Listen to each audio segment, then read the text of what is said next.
کتب علیکم القتال وہو کرہ لکم، یہ آیت نمبر 216 پڑھ رہا ہوں سورہ بقرہ کی۔ اے مسلمانوں، اب تم پر قتال فرض ہو گیا ہے اور وہ تمہیں برا لگ رہا ہے۔ بہرحال جنگ خوش آئند شے نہیں ہے، جان ہتھیلی پر رکھ کے نکلنا ہوتا ہے نا۔ وہ تو آ گئے تو بونس ہے، سمجھیے آ گئے واپس تو ایک نئی زندگی مل گئی، ورنہ جنگ کے لیے آدمی جاتا ہے تو گویا کہ موت کی تیاری کر کے جاتا ہے۔ تو کتب علیکم القتال وہو کرہ لکم، کتبہ پھر دیکھیے وہی آیا، کتبہ لکھ دی گئی، یعنی فرض کر دیا گیا تم پر جنگ۔ وہو کرہ لکم، کرہ کراہت سے بنا ہے، تمہیں وہ بہت ناپسند ہے۔ اب دیکھیے وہ بات آ رہی ہے جو ایمان کا بہت ہی اہم لازمی نتیجہ ہے۔ وَعَسَىٰ أَن تَكْرَهُوا شَيْئًا وَهُوَ خَيْرٌ لَكُمْ، دیکھ لو ہو سکتا ہے تم کسی چیز کو ناپسند کرو حالانکہ اسی میں تمہارے لیے خیر ہو۔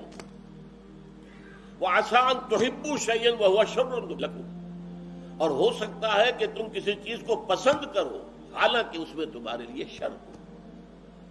وَاللَّهُ يَعْلَمُ وَأَنتُمْ لَا تَعْلَمُونَ، اللہ جانتا تم نہیں جانتے۔ آپ کو محسوس ہو رہا ہے میرا حادثہ کس قدر شدید میرے ساتھ ہو گیا، یہ پتہ نہیں کہ شاید اس سے بڑے حادثے سے اللہ نے آپ کو اس چھوٹے حادثے کے ذریعے سے بچا لیا ہے۔ یہ جو سورہ کہف میں آتا ہے حضرت موسیٰ اور خضر کا واقعہ، وہ جن کی کشتی اس نے کچھ توڑ دی تھی حضرت خضر نے، وہ تو روتے ہوں گے، ہمارے تو یہی ذریعہ معاش تھا، اس کے اندر یہ نقص واقع ہو گیا۔ اور نتیجہ کیا تھا کہ بادشاہ تمام کشتیاں ضبط کر رہا تھا، تو یہ نقص ہونے کی وجہ سے کشتی بچ گئی۔ بھائی وہ ذرا سا تختہ توڑا تھا، اس کی تو تم مرمت کر لو گے، یہ سموچی کشتی چلی جاتی تو کیا کرتے؟ تو در حقیقت اس کشتی میں یہ شگاف ہو جانا ان کے لیے نعمت تھی کہ اس کی وجہ سے ان کی کشتی جو ہے وہ بچ گئی، کہ یہ تو نکمی ہے اسے چھوڑ دو، کشتی بچ گئی۔